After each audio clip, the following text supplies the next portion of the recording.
Billionaire CEO secretly followed his maid. What he discovered shocked him. The billionaire saw his maid cry for the first time, alone in a crowded street, while counting coins under a flickering streetlight. That moment hit him like thunder.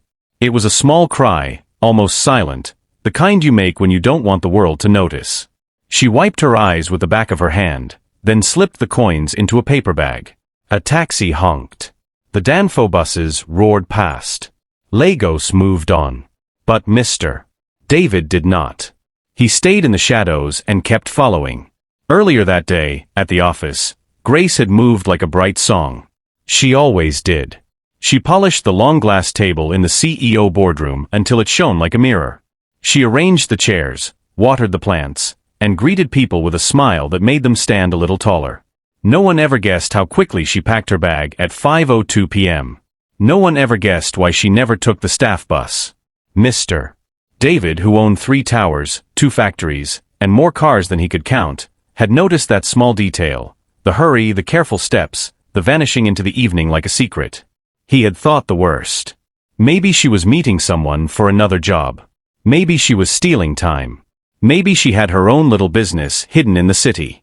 He almost sent HR a message to check her file.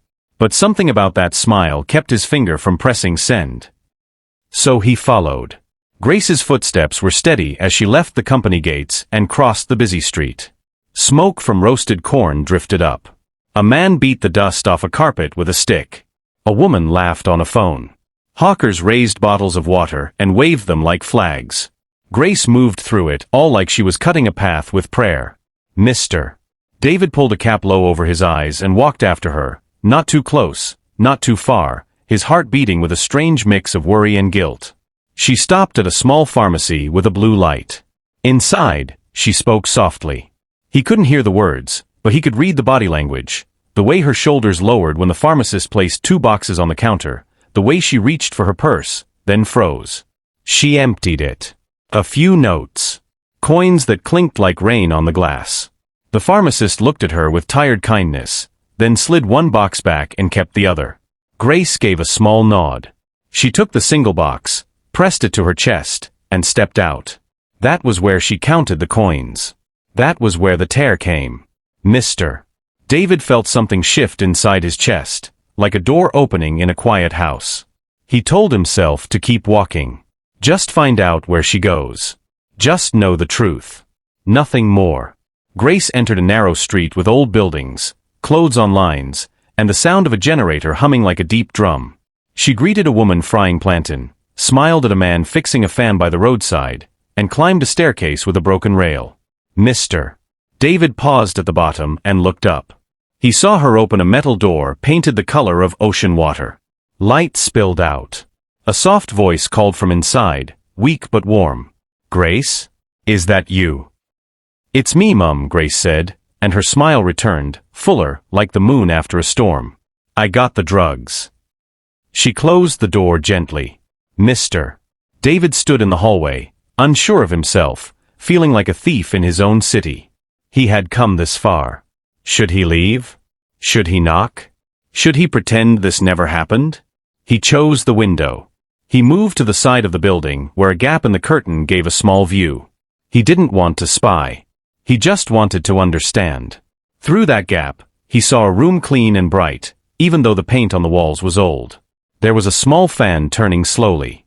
There was a bed by the window. On the bed, a woman in her late 50s tried to sit up with care, fighting pain as if it were a heavy wave. Her hair was tied with a simple scarf. Her eyes were the kind that told long stories. Grace knelt beside her and opened the box from the pharmacy. She read the label with attention, measured water into a cup, and held her mother's hand. Mum, it's time, she said. You will feel better soon. I promise.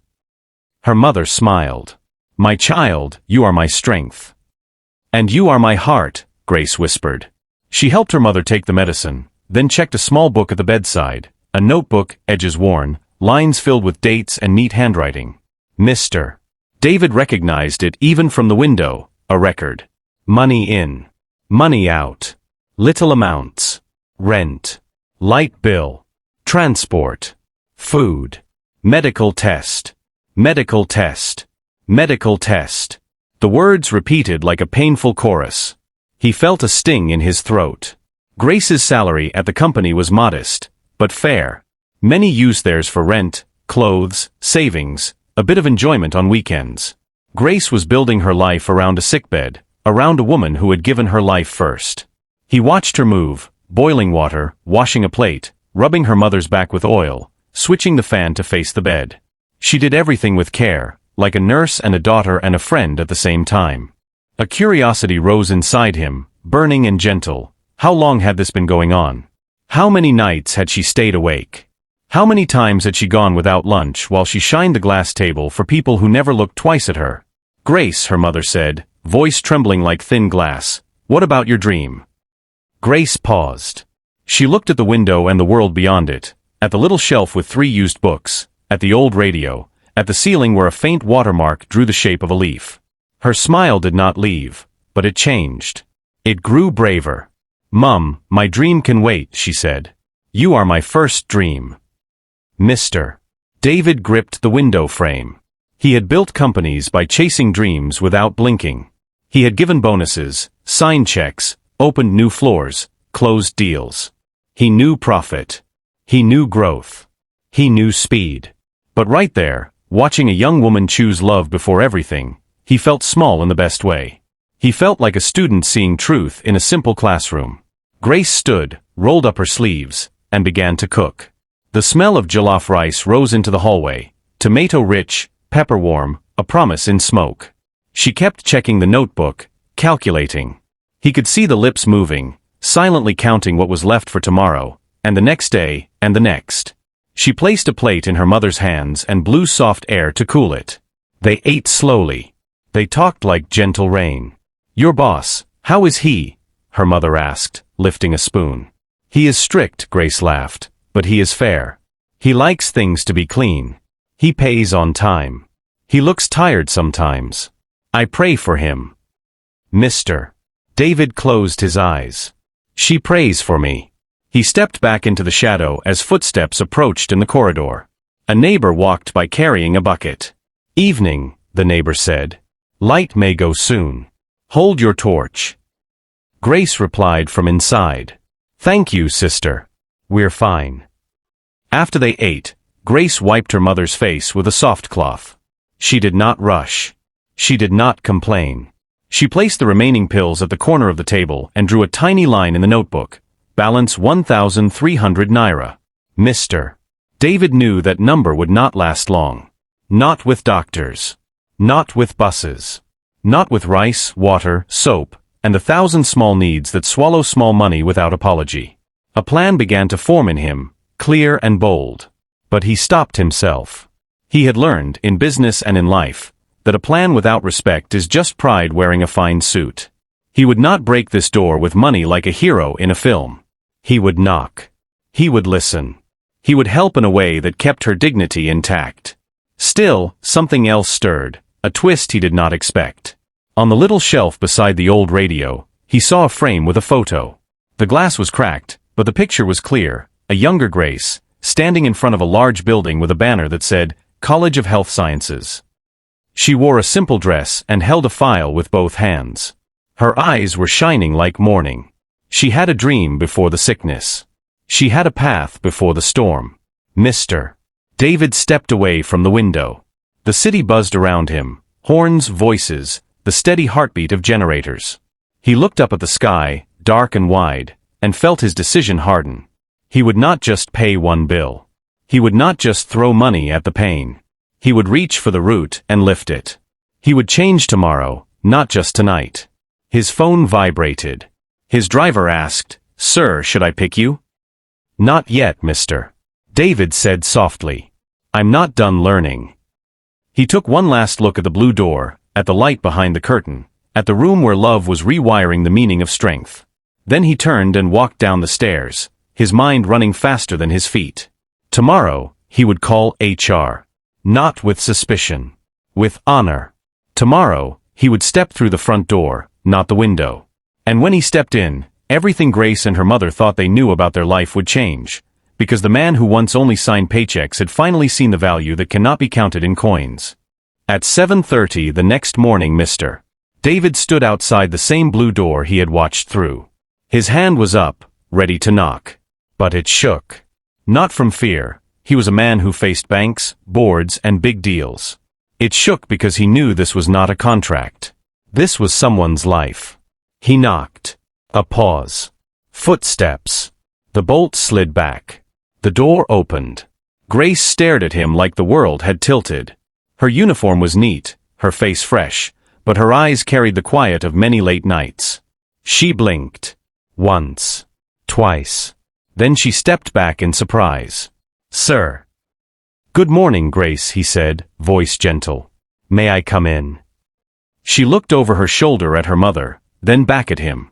Her hands tightened around the edge of the door. Respect battled shock on her face. In the end, respect won.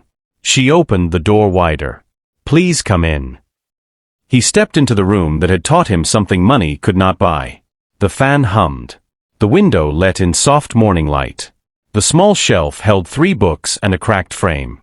He took everything in with slow eyes, not like a boss inspecting, but like a guest learning. He bowed his head slightly to the older woman on the bed. "Good morning, Ma." "Good morning," she replied, trying to sit up. Her voice had kindness in it, even for a stranger. "You are welcome." "This is my boss," Grace said quietly, swallowing. "Mr. David." The older woman's eyebrows rose. "Ah, the one you pray for." "Mr. David's chest tightened. He took a breath and spoke simply. "I am sorry to arrive without notice. I wanted to meet you. And I wanted to say thank you." Grace looked confused. "Thank you, for what, sir?" "For the way you carry light," he said. "At work. And here." Silence sat with them for a moment, comfortable, honest. Then he reached into his pocket, not for money, but for his card. He placed it on the small table. "I came with 3 things," he said. "Permission, plan, and promise." Grace glanced at her mother. Her mother nodded, inviting him to continue. "First, permission," he said. "I followed you yesterday." The words hung in the air like a risk. He did not hide. He did not excuse. "I had noticed you always hurry home. I wanted to know why. I should have asked. I did not. I am sorry." Grace lowered her eyes, then raised them again. She was embarrassed, but she did not shrink. "I understand, sir." He turned to her mother. "Ma, I saw you through the window. I saw your daughter care for you like gold. If my being here offends, say the word, and I will leave. No anger. No pride." The older woman studied him, her gaze slow and wise. In her eyes, he saw the same honesty as Grace. "Stay," she said softly. "We are poor in many things, but not in manners." "Thank you," he said, and his shoulders eased. Second, plan. He spoke with careful clarity, like a man laying bricks for a strong house. "We have a company medical plan. It is good, but it is hidden behind forms and walls people do not always see. That is my fault. Today, we open the door. I have a doctor waiting. A nurse will come by noon. Transportation is settled. Tests will be done. Not once. Fully. We will find the right care for you, Ma. We will do it right." Grace's hand flew to her mouth. Her mother's eyes shone. The fan hummed harder, like it agreed. "Sir, that is too much," Grace whispered. "It is not charity," he replied. "It is the company doing what a company should do for its people. We say we are a family in meetings. Today, we must prove it with action." Her mother touched Grace's arm, as if to ask without words, "Is this safe?" Grace nodded, tears starting but held back with strength. "Third, promise, Mr. David said, voice low and steady. You will not be punished for yesterday. You will not be pitted at work. You will be respected. I will make sure of it. But I also promise something else. We will look beyond medicine." He reached toward the cracked frame on the shelf, then stopped and asked with his eyes. Grace nodded. He picked it up gently. "College of Health Sciences," he read. "Is this your old dream?" "Yes," she said, voice small but firm. "I got admission. I paid part. Before Mum fell sick. I paused everything. I told myself, when she gets better, I will try again. Maybe next year. Or another year. He placed the frame back like it was glass full of hope. Then let us not bury this dream under hospital bills. If you agree, we will build a path to bring your dream back. Not fast. Not careless. Step by step, with you in control. How do you mean, sir? Grace asked, almost not breathing. 2 parts, he said. While your mother receives treatment, you will reduce your hours for a month. Your pay will not drop. You will use some of that time to meet a counselor from the college. We will explore evening classes, weekend classes, or a scholarship. I do not want to force you. I want to support you. Grace looked at her mother. Her mother's eyes were wet now. My child, she whispered, I told you, your dream is calling. I hear it, Mum, Grace said, voice breaking. I hear it. Mr. David turned to leave them a private moment. But the older woman spoke again. Sir, sit. Eat with us. He smiled. I will drink water and be grateful.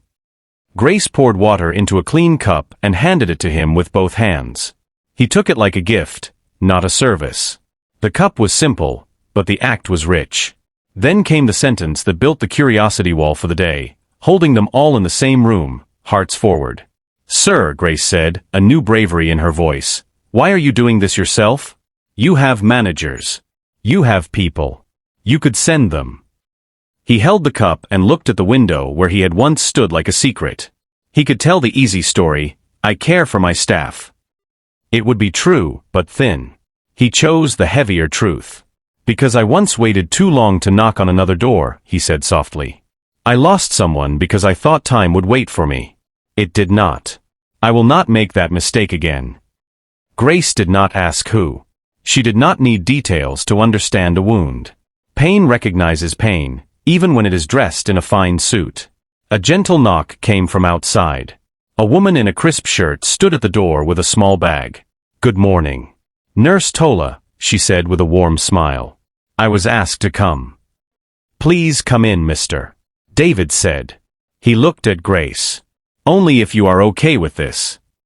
I am, Grace said. Thank you. Nurse Tola checked the older woman with care, temperature, pulse, questions asked with patience, answers written neatly. She spoke in simple words, no big terms, no fear. We will do tests today, she said.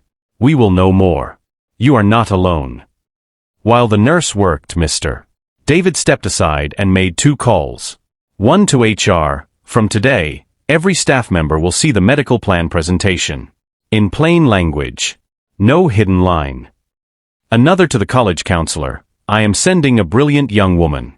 Treat her like a door we must open. He ended the calls and returned to the room. The nurse finished and turned to Grace. We are ready. Will you come with us? Grace nodded. Then she hesitated. She looked at the little notebook on the table, at the line that said, Balance 1,300. She looked at the rice pot. At the soap. At the light bill slip. Mr. David saw it. He reached into his wallet and brought out an envelope, thick but not flashy. He placed it on the table and pushed it forward a little. House support, he said. Food, light, transport. Record it if you like. I know you keep records. His smile was kind. No strings. Grace placed her hand on the envelope and left it there for a long second, as if feeling its weight, not just the paper, but the intention. She looked up, tears finally free. Thank you, sir. You are welcome, Grace. They moved together then. Grace packed a small bag for her mother, wrapper, scarf, the notebook, and a tiny radio. She locked the blue door. They stepped into the hallway that smelled of soap and morning cooking. The neighbor with the bucket looked up and greeted them, eyes widening when she saw the nurse. God bless you, the neighbor said to no one and everyone. Outside, the street woke fully, hawkers calling, engines humming, the sun climbing the city's shoulders. A black car waited, not loud, not showy. Mr. David opened the door and let Grace and her mother enter first. He took the front seat, head slightly bowed, as if the car was a small chapel where a new kind of prayer was being said. As they drove, Grace held her mother's hand. The city moved around them like a river. Bridges flashed by. Markets rolled past like paintings. The hospital came into view, clean walls, calm signs. Not a palace, but not a place of fear. They stepped out. Nurse Tola led the way. Forms were filled, tests scheduled, rooms prepared. Things moved. Not rushed. Not delayed. Just right. Before the doors closed behind them, Mr. David turned to Grace. After this, we talk about school, he said. No pressure. Your timing, not mine. Grace nodded, a small smile, a brave smile, the kind that makes tomorrow look possible. And then, just as the hospital doors opened and the nurse guided the wheelchair forward, came a twist of fate that pressed a new question into the day. From the far end of the hallway, a doctor walked toward them with a file in hand. He looked at Grace's mother, then at Grace, then at Mr. David. His eyes widened with recognition. Mr. David, he said. We have met before. Years ago. In a different ward. He held out his hand, and the past rose like a shadow over the bright morning. Grace looked from the doctor to her boss, curiosity burning gentle and strong. What did this doctor know? What did he carry that could change the shape of their plan? The doors slid open with a soft sound, like a curtain lifting before a new scene. The doctor's voice carried a calm weight, but in Mr. David's ears, it struck like thunder. Mr. David? The doctor repeated, walking closer, his white coat flowing behind him. It's really you. I wasn't sure at first. Mr. David blinked, caught between recognition and disbelief. He studied the doctor's face, the same calm eyes, the same gentle way he carried himself. Dr. Ben? He asked at last. The doctor smiled faintly. Yes. It's been a long time. Grace looked between them, puzzled. You both know each other? Yes, doctor. Ben said, glancing at her before turning back to Mr. David. Years ago. I was one of the attending doctors when your wife was admitted. The air thickened. Grace's mother's eyes softened with quiet sympathy. Mr. David looked down for a moment, his jaw tightening. Memories flooded in, the sterile smell of hospital corridors, the sound of machines, his wife's faint voice calling his name through pain. Her sickness had eaten away at her strength faster than any business problem he had ever faced. No money, no power, no influence could stop it. It was the battle he had lost completely. Grace's voice broke the silence. I'm sorry, sir. I didn't know. He nodded, forcing a small smile. You couldn't have known. Doctor. Ben sighed softly. She was a good woman. Always asking about other patients. Even when she was weak, she wanted to pay other people's bills before hers. Grace looked at him with admiration. Then she was like you, sir. Mr. David shook his head slowly. No, Grace. She was better. The nurse returned just then, leading them toward a room for tests. Please, this way. Grace pushed her mother's wheelchair gently as they followed Dr. Ben down the corridor. The hospital walls were painted soft cream, but the place carried that familiar hospital silence. Heavy, thick, full of stories. Dr. Ben flipped through the file. We'll run some tests today, he explained. Blood work, X-ray, and a scan. We'll see how bad the condition is and what treatment is best. Grace nodded, her face steady though her hands trembled slightly on the wheelchair handle. Thank you, doctor. When they reached the lab door, Dr. Ben asked them to wait outside for a moment while the nurses prepared. Mr. David stood beside Grace, both of them silent. The whirring of the fan filled the pause. Finally, Grace spoke. Sir, I didn't mean for you to see all this. I just didn't want to bring my personal problems to work. Mr. David turned to her, his voice soft. And yet you still showed up every day with a smile. That's not a problem, Grace. That's strength. Grace looked down. Sometimes I fake the smile. That's what makes it real, he said. You keep showing up. She smiled faintly, a little embarrassed. My mother always says, if life gives you weight, carry it with grace. Mr. David chuckled. Fitting name, then. She laughed quietly. Maybe God knew I'd need it. They shared a brief smile, one of understanding, not pity. Then the nurse called Grace's mother inside for tests. Grace waited near the corridor window, watching the cars move outside. Mr. David leaned on the railing beside her. The sun cast a warm glow over the compound, glinting on the car roofs. After a while, Grace spoke again. Sir, yesterday when you came, my mother couldn't stop praying after you left. She said maybe God finally remembered her. He smiled. Maybe he never forgot. Maybe he was waiting for me to remember him. Grace tilted her head. You? Yes, he said softly. I forgot what compassion looked like. I've been chasing buildings and figures for too long. But yesterday, seeing you, it reminded me of something I lost with my wife. Her eyes softened. I'm sorry about her. He nodded. She taught me that money isn't the biggest wealth. Love and peace are. Grace looked away, eyes glistening. That's true. Peace is rare. A moment later, Dr. Ben returned, holding a clipboard. She's done with the first round. We'll have results by evening, he said. I'll keep you updated. Thank you, Dr. Mr. David said. Whatever she needs, just do it. Dr. Ben smiled. You haven't changed. Always decisive. But maybe softer now. Life does that, Mr. David replied. As they spoke, Grace's mother was wheeled out. She looked tired but smiled at them. Doctor says it's just checkup, no problem, she said cheerfully, trying to lighten the air. Dr. Ben smiled. She's strong, but she needs care. We'll run one more test and get her some rest. When she was settled into a small private ward, Grace sat beside her bed, holding her hand. Mr. David stood by the door quietly, giving them space. He could hear the soft whispers between mother and daughter. Mama, Grace said softly, you'll be fine. Doctor says we'll know more soon. I know, my child, her mother said, voice weak but peaceful. And you must go to work. Don't lose your job because of me. I'm not leaving you. Her mother smiled. You always say that. Mr. David stepped closer. Grace, go home and rest a bit. I'll stay here for a while. She looked surprised. Sir, you? No, you don't have to. I insist, he said firmly but kindly. Go eat something. I'll call if there's anything. After a moment, she nodded. All right. But, thank you, sir. When she left, the ward grew quieter. Mr.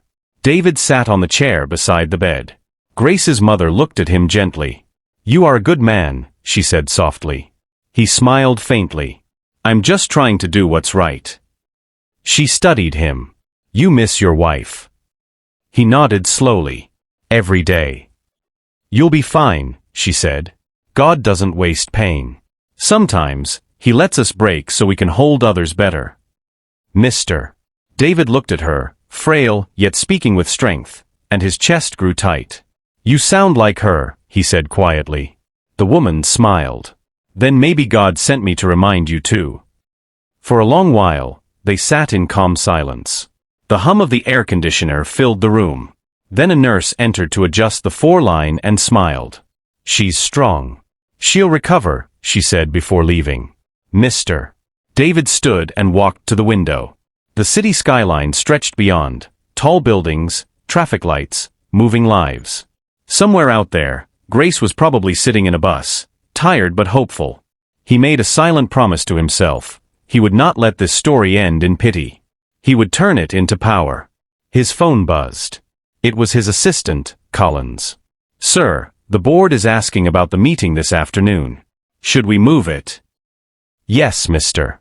David said. Push it to tomorrow. Today I have something more important. Understood, sir. He ended the call, turned back to the bed, and saw Grace's mother sleeping peacefully. He pulled the chair closer, sat down, and looked around the small ward, simple, clean enough. But he could already see it in his mind, a better room, better equipment, better access for people like her. He opened his notebook, not the company one, but his personal journal, and wrote a line. If I build another tower, let it be one that heals, not just one that shines. Hours later, Grace returned. She saw him still sitting there and smiled, both surprised and grateful. "Sir, you didn't leave." He looked up and smiled. "I gave my word." The evening sun spilled golden light into the ward. Grace's mother stirred awake and smiled faintly. "You two look like angels watching me." They all laughed softly. But just then Dr. Ben walked in again. This time, his expression had changed. He carried the new report in his hand, his face calm but serious. But just then Dr. Ben walked in again. This time, his expression had changed. He carried the new report in his hand, his face calm but serious. "Doctor," Grace said quickly, standing. "Is everything all right?" He hesitated, looking from Grace to Mr. David. "I'll explain everything," he said carefully. "But we might have caught something early enough to fix." Grace's heart raced. "What do you mean?" Dr. Ben sighed softly. "It's not just mild fever or weakness. It's her lungs. There's an infection that has been building for months. It's curable, but it will take time, and it's not cheap." Mr. David stepped closer. "Tell me what's needed." Dr. Ben looked at him seriously.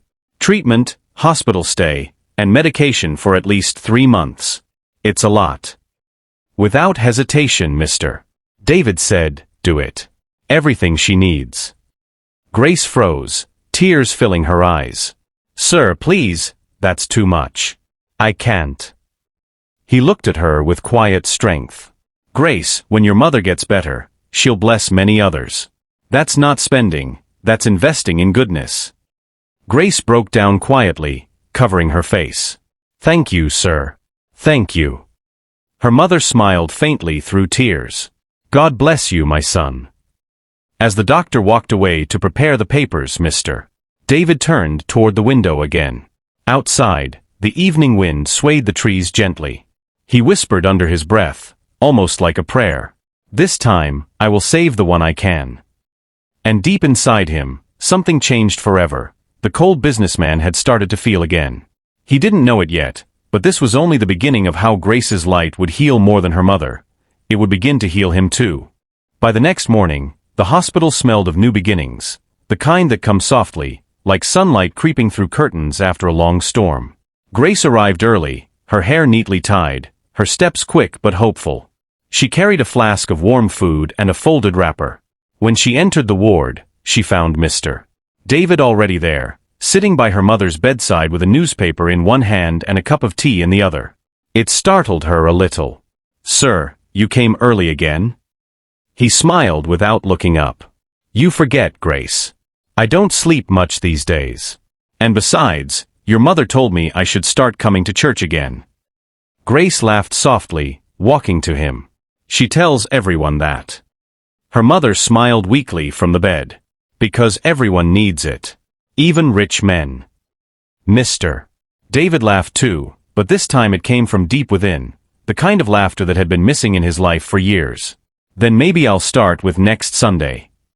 Grace adjusted her mother's pillow and opened the food flask. The aroma of jollof rice filled the small room. "I made it this morning," she said. "Doctor said she needs soft food." "Ah," her mother teased. "This your jollof rice is healing by itself." They all laughed. The room felt light. After breakfast, Nurse Tola entered, smiling. "Morning, family." "Family?" Grace asked shyly. "Yes," Nurse Tola said, "because love makes people family faster than blood sometimes." She checked Grace's mother's vitals, wrote something on her chart, then smiled. "She's getting stronger. The medicine is working." Grace breathed out in relief. "Thank God." Mr. David stood near the window, watching the street outside. He could see people rushing to work, just as Grace used to rush every evening. Something inside him stirred again. He turned to her. "Grace, when your mother gets discharged, I want you to take a week off." She blinked. "A week?" "Yes," he said. "Paid leave. You've earned it." "Sir, that's too generous." He smiled. "Kindness isn't a debt. It's an investment." Her mother nodded approvingly. "He's right. Take the rest, my child. You need it." Grace hesitated, then nodded slowly. "All right, sir. Thank you." Later that day, as they sat waiting for another round of test results, Grace stepped out to buy water. Mr. David remained with Dr. Ben in the hallway. "Doctor," he said, "you mentioned the infection is curable, but I noticed you used the word time. How long exactly?" Dr. Ben exhaled slowly. "With proper care and medication, maybe 3 months. But she'll need steady nutrition, rest, and emotional support. If she gets that, she'll recover." "She'll get it, Mr. David said firmly. "Whatever it takes." Dr. Ben smiled. "You haven't changed much since your wife's days. You still fight to save people." Mr. David looked away for a moment. "This time, I just don't want to be too late." When Grace returned, she found the two men talking quietly. "Doctor," she said, "is everything fine?" "Yes, Grace, Dr. Ben said. "Your mother's progress is good. We just need consistency." Grace smiled, relief washing over her. "Thank you, Doctor." Mr. David watched her closely, the way her eyes lit up at even the smallest good news. There was something sacred about it. She reminded him of his late wife, the same kind of strength wrapped in gentleness. "Grace," he said softly, "can we talk outside for a moment?" "Of course, sir." They stepped into the hospital garden, a small space filled with flowers and benches. The air was cool, carrying the faint scent of hibiscus. Mr. David spoke first. "I talked to the college yesterday. The counselor will meet you next week." Grace's eyes widened. "Sir, you already called them?" "Yes. I don't want your dream to die waiting." She looked down, overwhelmed. "I don't even know what to say anymore.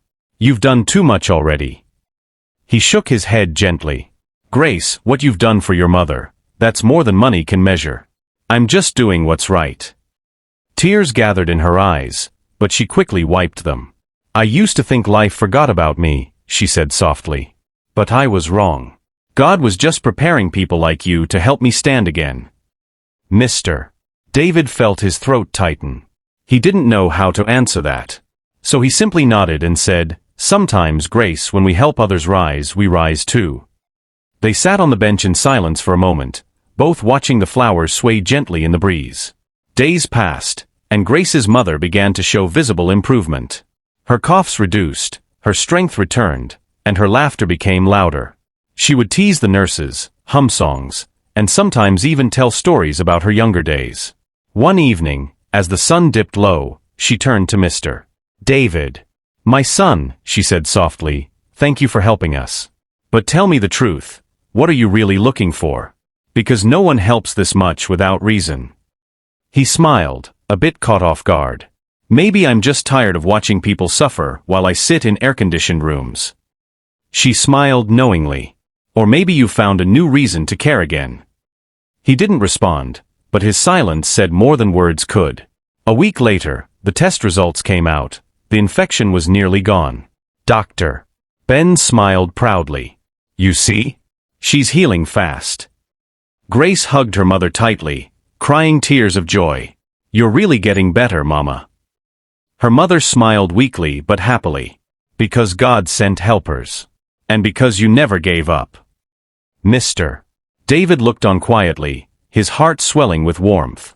Something deeper than satisfaction moved inside him, something like purpose. That night, as he drove home, the city lights blurred through his windshield. His mind was full of Grace's laughter, her mother's words, and his late wife's voice echoing from memory. "David, never let your success make you forget compassion. That's where true wealth hides." He pulled over by the roadside and sat there for a long while. The city was alive, cars honking, vendors shouting, buses rushing, but inside his car, he found a stillness that felt holy. He whispered to himself, "Maybe this is what she meant." He took out his phone and called Collins.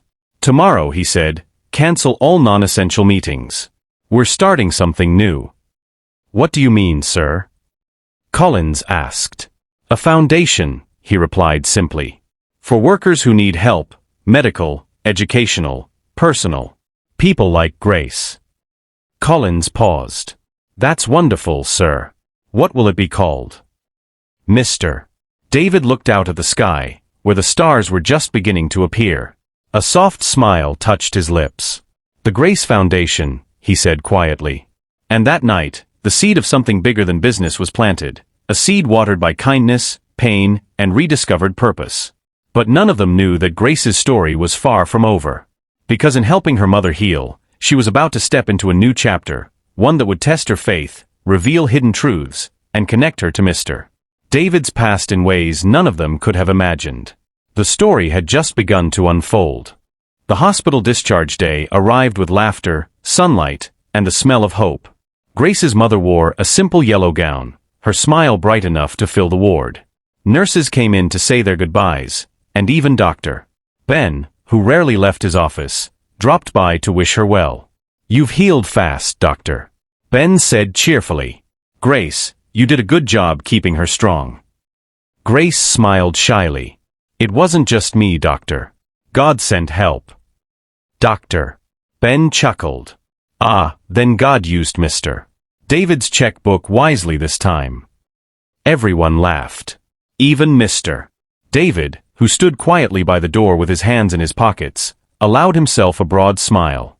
But beneath that smile, his mind was racing. Something about this family tugged at him in a way he couldn't explain.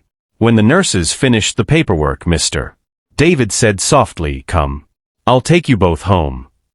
Grace's eyes widened. "Sir, please don't trouble yourself. We can." "It's not trouble," he interrupted gently. "You've walked alone long enough. Let me drive you home." Her mother smiled. "Let him, my daughter. Sometimes God's help comes with car keys." They all laughed again. The drive back to Grace's neighborhood was slow and quiet. The streets bustled with evening life, children chasing each other barefoot, women balancing baskets of fruits on their heads, a man roasting corn by the roadside. Grace sat in the back with her mother, holding her hand, occasionally glancing at Mr. David in the front seat. He drove without the usual stiffness of a CEO. He stopped for pedestrians, smiled at the hawkers, even greeted a traffic warden who looked shocked to be acknowledged by such a man. "Sir," Grace said softly, "you seem different outside the office." Mr. David smiled without taking his eyes off the road. "Maybe that's because I left my title in the glove compartment."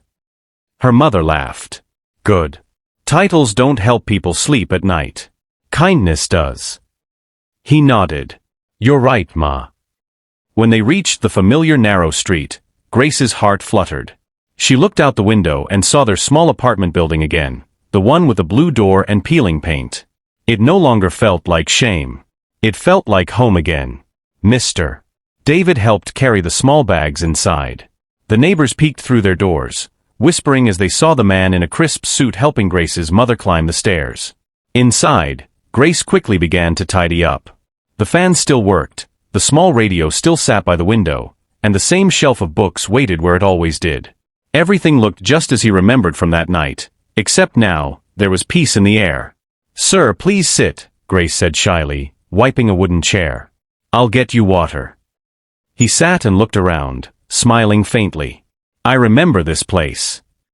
Her mother chuckled. "Ah, you mean you remember it from the window?" Grace gasped softly. "Mama." Her mother laughed harder. "Don't worry, my daughter. He told us already. If he hadn't looked that night, we might still be hiding our struggles."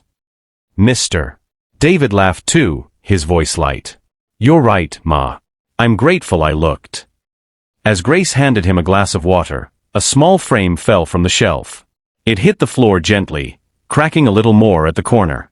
"Oh no," Grace said, bending quickly to pick it up. "This frame keeps breaking." Mr.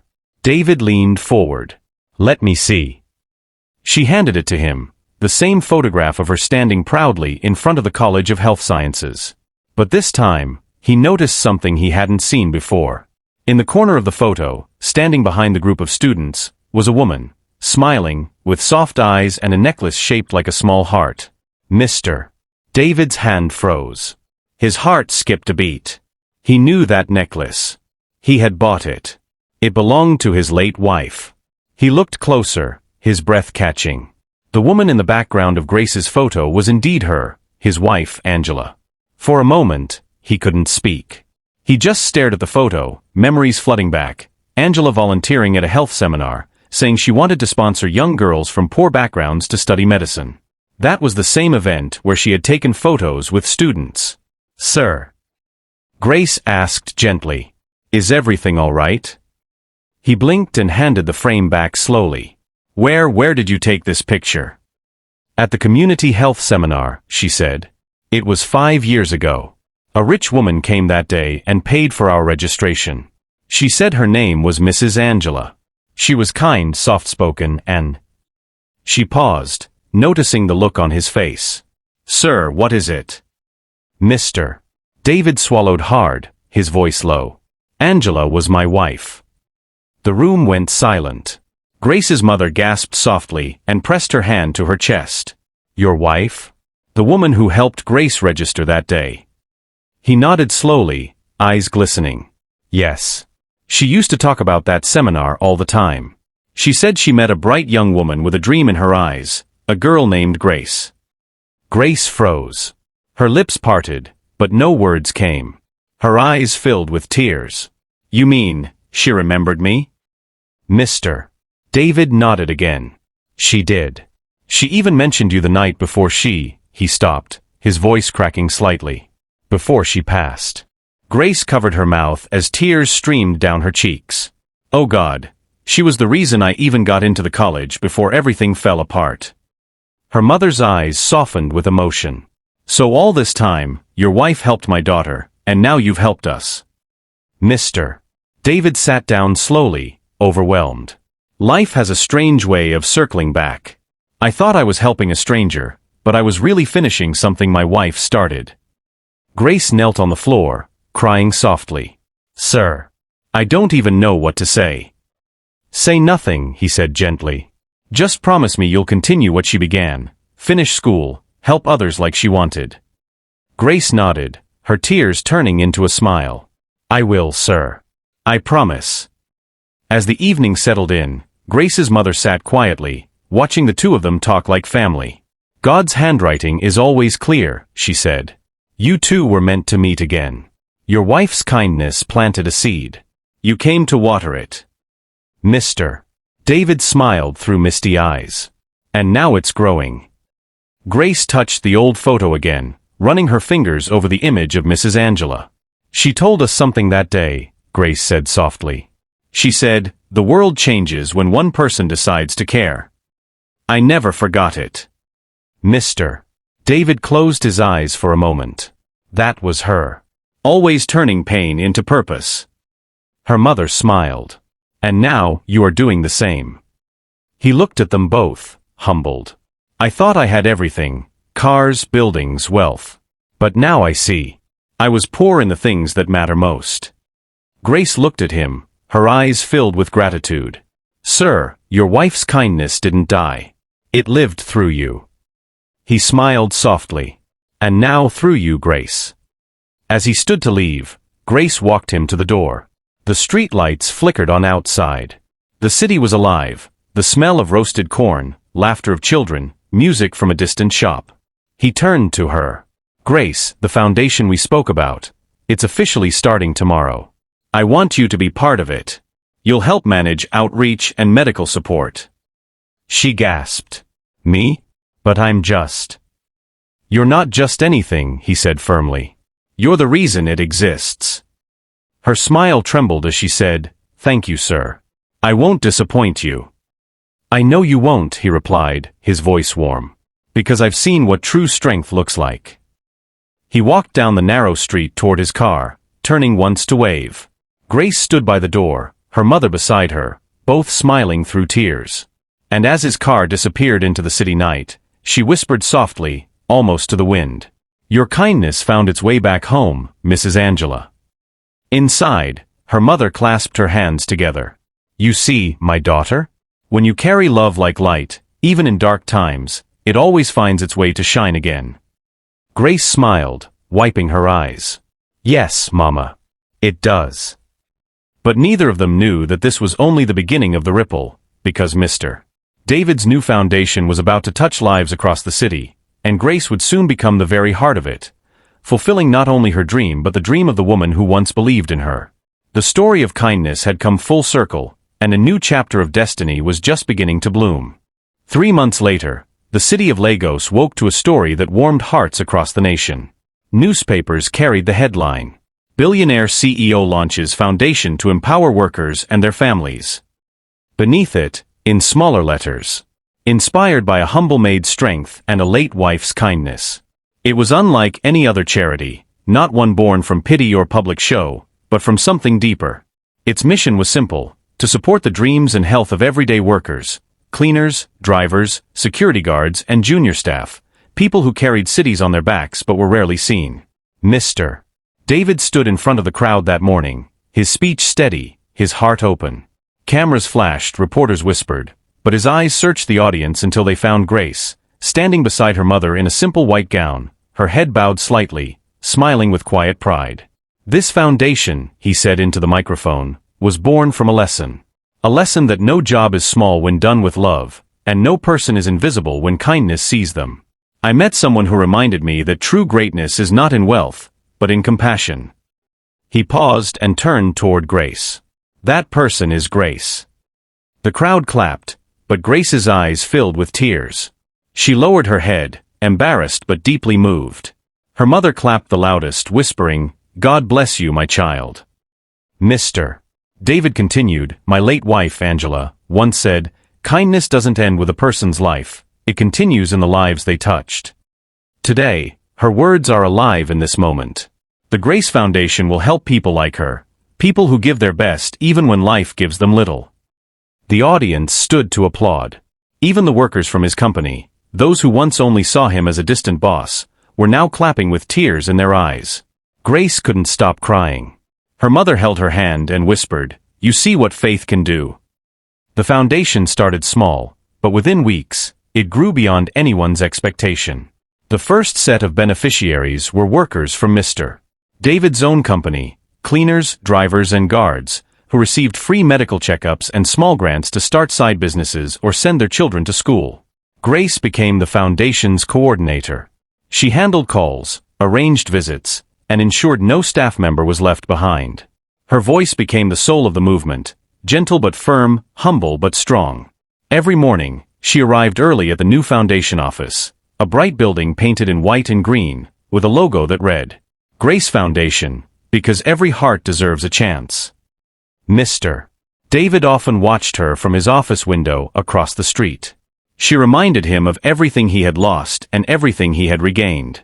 He admired how she treated everyone, the same warmth for a security man as for a manager.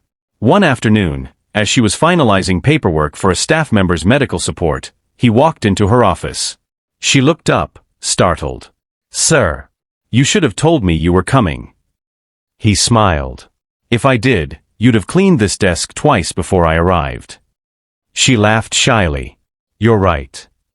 He looked around her office, the photo of her mother, the plant by the window, and the notebook she used to record expenses. "Still keeping records, I see." "Yes, sir," she said proudly. "I promised myself never to lose track again." He nodded approvingly. "Good. That habit will take you far." He sat down opposite her. "How's your mother?" "She's doing very well now," Grace said, smiling. "She even walks to the market again. The doctor said she's completely healed." "That's good news," he said softly. "Your strength kept her alive, Grace." She shook her head. "No, sir. Your kindness gave me strength." He looked at her for a long moment, then said quietly, "Maybe we gave each other strength." A moment of silence passed, warm, not awkward. Then he leaned forward. "I have something for you." He pulled out an envelope and slid it across the desk. "It's from the scholarship program we set up under your name. The college confirmed your admission. You'll resume weekend classes next month." Grace gasped. "Sir, are you serious?" "Completely," he said. "You'll study health management. You'll learn how to run hospitals, medical projects, and someday, you'll run this foundation." Tears filled her eyes again. "Sir, I don't know how to thank you." "Don't," he said. "Just make sure you pass every exam." She laughed through tears. "I will, sir. I promise." Weeks passed, and the foundation became a light in dark places. Grace visited hospitals, orphanages, and small schools. Her story spread. People called her the Maid with a mission. Journalists wanted interviews, but she always said the same thing. "This isn't about me. It's about reminding people that kindness can rewrite anyone's story." Her mother often joined her in small community outreaches, handing out food and medicine. She would tell the crowd proudly, "Once upon a time, this girl cleaned floors. Now, she cleans hearts." Everywhere they went, people began calling her Sister Grace. Mr. David watched all of it with quiet joy. He never tried to take credit. He stood in the background, letting her shine. The more she helped others, the more he healed from his own grief. Angela's picture sat on his desk now, next to a small card that read, "The best way to honor the dead is to serve the living." One afternoon, the foundation received a letter. It was handwritten, folded neatly, and addressed simply to Mr. David and Miss Grace. Grace opened it slowly. Inside were these words: "I was one of the drivers at your company. I had been hiding my illness for years because I couldn't afford treatment. Last month, your foundation paid my hospital bills and saved my life. I wanted to give something back, but I have nothing, only prayers. So I pray that God blesses you both beyond what eyes can see. Thank you for seeing me." Grace's eyes filled with tears again. She handed the letter to Mr. David. He read it silently, then folded it carefully and said, "We keep this. This is the real reward." She nodded. "Yes, sir. This is why we do it." Months later, Grace graduated from her weekend program with distinction. At the graduation ceremony, she was invited to give a short speech. The audience was full. Mr. David, Dr. Ben, Nurse Tola, her mother, and many of the workers whose lives had been changed. When she stood on stage, her voice trembled at first, but then it grew strong. "A few years ago, I cleaned offices I could never dream of owning. I worked hard, but I was scared of being seen. I thought my story ended there. But kindness found me. It lifted me from dust and gave me a new name, not Maid but Miracle. To every young woman out there struggling, remember this: your current situation is not your final destination." The hall erupted in applause. Tears rolled down her mother's cheeks. Mr. David stood with pride, clapping harder than anyone else. After the ceremony, he approached her quietly and said, "Angela would be proud." Grace smiled through tears. "I hope so, sir." "She would," he said softly. "Because you didn't just receive help, you became the help." That evening, they returned to her old blue-doored apartment, now freshly painted, a symbol of transformation. Her mother sat by the window, humming softly, while Grace and Mr. David shared a quiet meal. Outside, children laughed. The air smelled of roasted corn again, just like that first night. Mr. David looked around the small room that once carried sadness but now glowed with warmth. "Funny," he said, smiling, "this place taught me more about life than any boardroom ever could." Grace laughed softly. "Because here, we don't chase numbers. We chase hearts." He nodded. "Exactly." A peaceful silence followed. Then Grace said quietly, "You changed our story, sir." He looked at her with gentle eyes. "No, Grace. You changed mine." The fan whirred softly. The night air was calm. And somewhere above them in the quiet sky, it felt as though Angela herself was smiling, proud, peaceful, watching the kindness she began continue through two souls who had learned that sometimes, the greatest miracles are born not in palaces, but in small rooms filled with love. Kindness is a seed. It may fall unnoticed, but when watered with love, it grows into something that feeds generations. The sun rose gently over Lagos, painting the skyline with gold and orange. The Grace Foundation office was already alive with activity. Phones rang, volunteers moved about, and a line of people waited patiently outside for assistance. Grace walked through the hall, smiling and greeting everyone by name. Her presence carried a quiet authority, humble, firm, and warm. But that morning, something felt different. There was tension in the air. Her assistant, Linda, hurried to her side. "Madam Grace, there's a problem." The accountant says some funds are missing from the project account. Grace stopped in her tracks. Missing? How? Linda handed her a printed report. Almost 2 million naira. The records don't match the withdrawal slips. Grace frowned. She had personally signed most disbursements. Her accounting book was her pride, every naira accounted for. Call Samuel from accounts, she said calmly. Minutes later, Samuel entered, nervous and sweating. He avoided her eyes. Madam Grace, I can explain. Please do, she said gently but firmly. Samuel stammered. I was owing someone. They threatened me. I took the money, but I was going to replace it before the next audit, I swear. Grace's heart sank. Samuel, do you know this money belongs to sick families, to children who need medicine? Tears filled his eyes. I know, Ma. I'm sorry. Please, don't tell Mr. David. He'll fire me. Grace sighed deeply. It's not just about your job, Samuel. It's about trust. He fell to his knees. Please, Ma. I have a family. I made a mistake. Grace stood silent for a long moment. Then she said softly, return what you can by tomorrow morning. I'll speak with Mr. David myself. But if you ever do this again, I won't protect you. Samuel nodded quickly, crying, Thank you, Ma. I promise. Later that afternoon, Grace entered David's office. He was on a call but ended at the moment he saw her face. What's wrong? He asked. There's been a small issue, she began carefully. Funds were misused. But I've handled it, he'll return the money. David's expression hardened. Who? Samuel. The accountant. He sat back, frowning deeply. Grace, you can't cover things like this. Integrity is everything. If we start hiding mistakes, we'll destroy everything we've built. I'm not hiding it, she said quietly. I just thought, maybe mercy could correct him faster than punishment. David leaned forward, studying her face.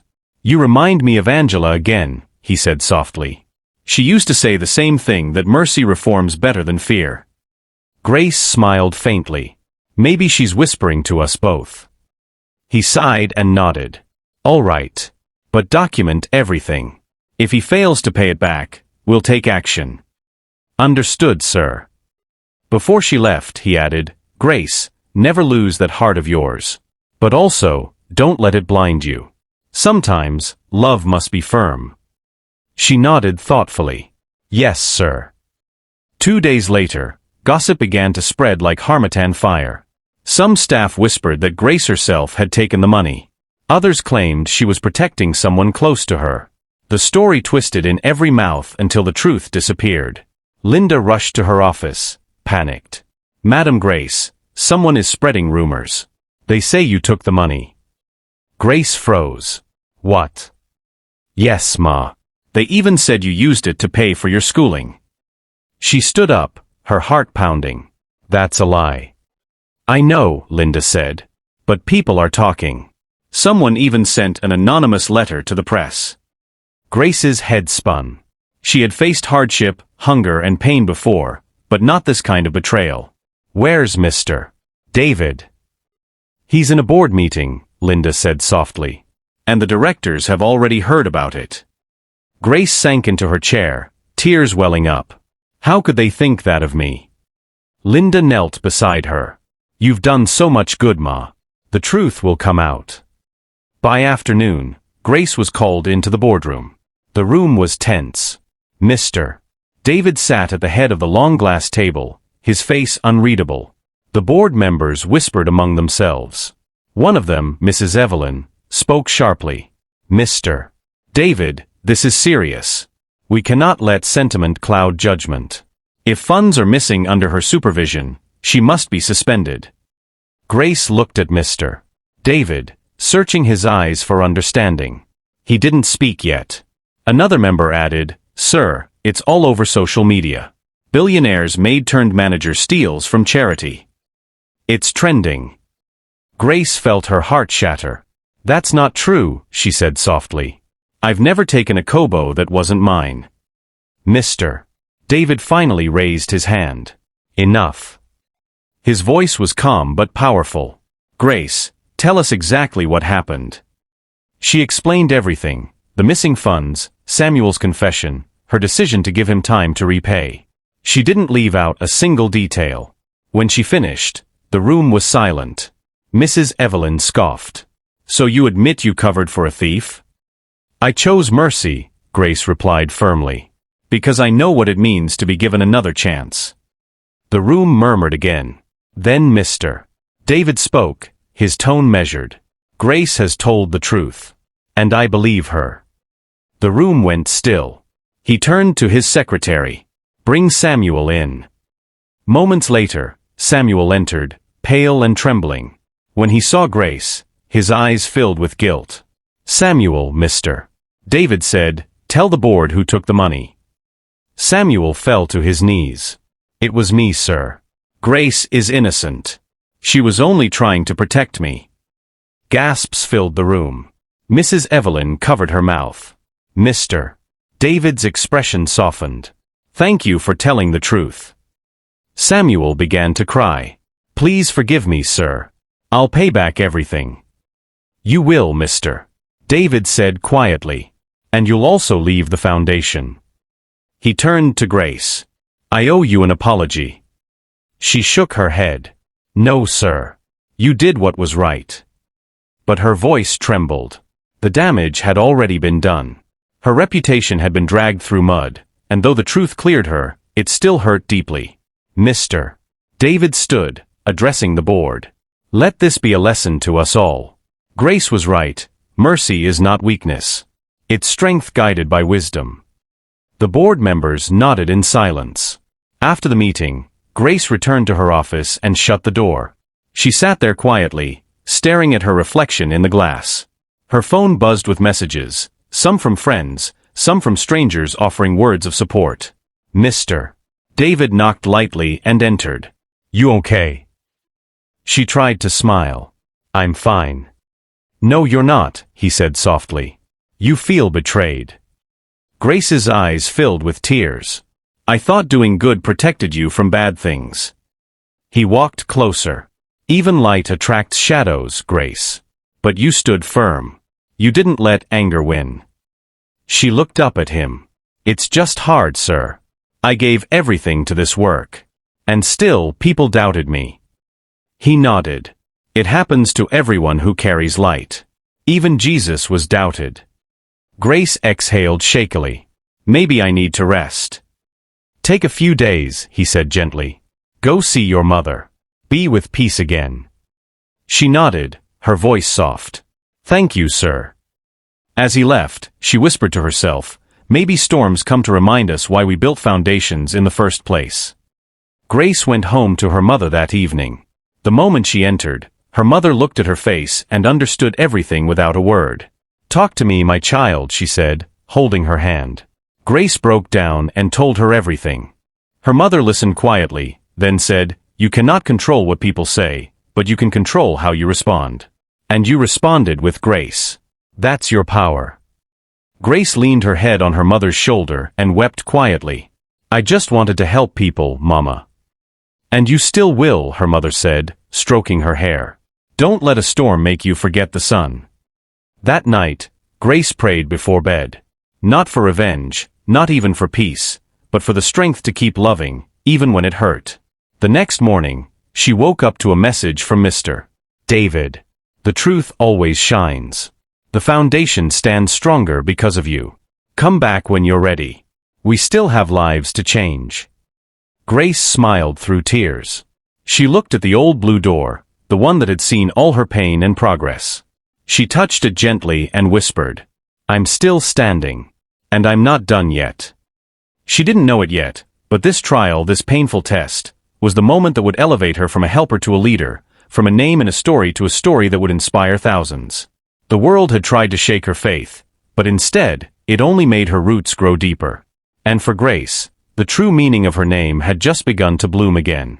The following week, the morning sun rose brighter than usual, spilling light through the tall glass windows of the Grace Foundation. It was the official one-year anniversary of the foundation's opening, a day that marked not just an achievement, but a miracle in motion. Banners fluttered in the breeze. 1 year of impact, 1 year of grace. Grace stood at the front entrance in a cream-colored dress, simple yet elegant. She was no longer just the quiet maid who once hurried home after work. She had become the voice and heart of an organization that had touched thousands of lives across the city. Her mother sat in the front row, looking healthier and radiant, wearing her favorite head tie. The staff buzzed with excitement, decorating the hall, arranging chairs, and testing microphones. Mr. David arrived quietly, dressed in a dark suit. As always, his presence drew respectful murmurs. He walked straight to Grace and smiled. "You've done well," he said, his voice low but filled with pride. She turned to him with a soft smile. "We did it, sir." He chuckled. "You always share the credit." "Because I didn't build this alone," she said. "You believed in me when I was invisible. Now others can see me because you gave me light." He looked at her with admiration, not as a boss to an employee, but as one human recognizing another's spirit. "No," he said gently, "you had the light all along.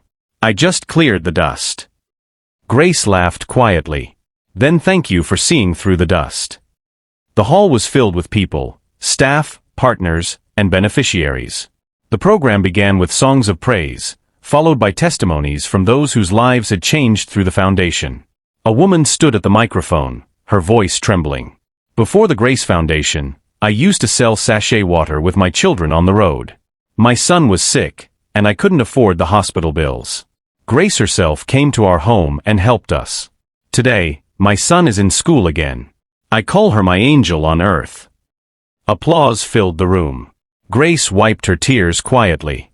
Next, an elderly man came forward. "My wife was dying of diabetes. These people paid for her treatment. I never believed rich people still had hearts. But this one," he pointed at Grace, smiling, "she carries a mother's heart." More people came forward, a bus driver, a cleaner, a young student, each with stories of transformation. Each one ended the same way, gratitude and tears. Mr. David watched from his seat, deeply moved. The hall was alive with emotion, laughter, and hope. He knew that Angela would have loved this day, a day when her dream had become a living, breathing movement. When it was finally time for Grace to speak, she stood at the podium, her voice calm but steady. "Exactly 1 year ago," she began, "I stood in this same hall, not as a leader, but as a servant with a dream too heavy for my shoulders. I didn't know how far it would go.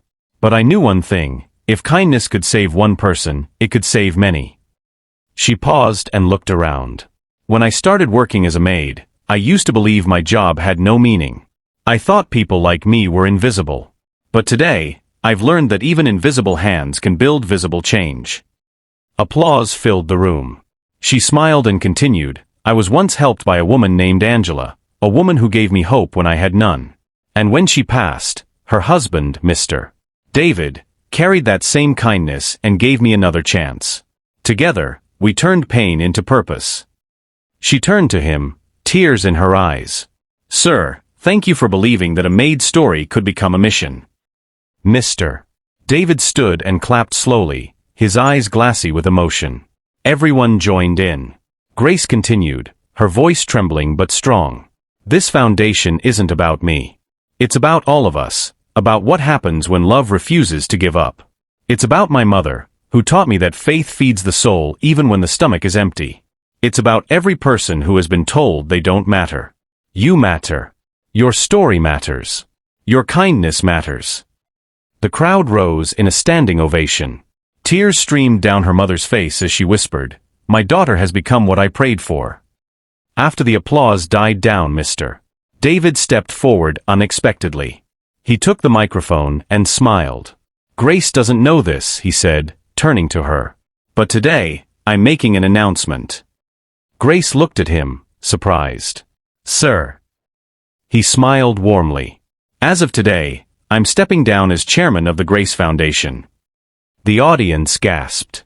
Grace's eyes widened. "What? Sir, you can't." He raised his hand gently. "Listen first. I'm stepping down because I've already found the perfect person to lead. Someone with the heart, the integrity, and the courage to carry this work forward." He turned to her. "Grace, from today, You are officially the new chairperson of the Grace Foundation." The hall erupted in cheers. Grace froze in disbelief. "Sir, no. I'm not ready." "You are," he interrupted softly. "You've been ready since the day I saw you kneeling by your mother's bedside, praying instead of complaining. That was leadership. That was love." Tears filled her eyes again as the crowd chanted her name. Her mother stood and clapped joyfully, saying, "God is faithful." Grace covered her face with her hands, crying openly. "Sir, I don't have words." "Then don't use words," he said with a gentle smile. "Just keep doing what you do best, care." They hugged, and the entire hall stood, clapping and crying. It was the perfect ending, a servant becoming a leader, a dream becoming a legacy. That night, long after the celebration ended, Grace sat by her window at home, looking at the stars. Her mother was already asleep. The night was quiet, peaceful. She thought about her journey, from cleaning offices to leading a foundation, from despair to destiny, from being unseen to becoming a symbol of hope. Her phone buzzed. It was a message from Mr. David. "Angela would be proud tonight. Rest well, Grace. The world needs your light tomorrow." She smiled softly, replying, "Thank you, sir. And thank you for finishing what she started." She put the phone aside and whispered to herself, "When life gives you pain, don't waste it. Turn it into purpose." She looked up at the night sky, where one bright star shone above all others. She felt deep in her heart that it was Angela, watching, smiling. Grace closed her eyes, whispering a final prayer. "Lord, make me a river of kindness. Let it never run dry." Outside, the city lights blinked like 1,000 small miracles, each one a reminder that even in a world full of noise, Grace still finds a way to speak. Moral of the story. True success isn't about riches or power, it's about how many lives you touch while you're alive. When love becomes the foundation of your actions, everything built upon it will stand forever. And just like Grace, anyone, no matter where they start, can rise, rebuild, and become the miracle they once prayed for.